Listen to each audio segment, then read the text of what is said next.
मैं दावत दूंगा पाकिस्तान की नई उभरती हुई आवाज को कि वो यहां आकर आज की इस तकरीब का ये खुसूसी गीत गाएं जो इस तकरीब का थीम भी है।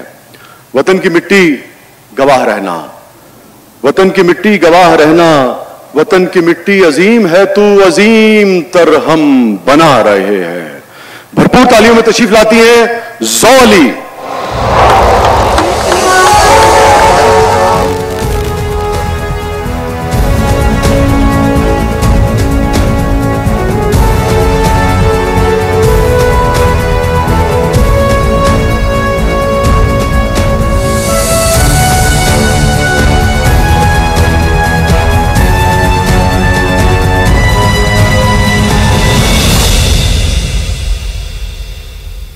सभी से ऊंचा मकाम तेरा, सदा रहेगा ये नाम तेरा।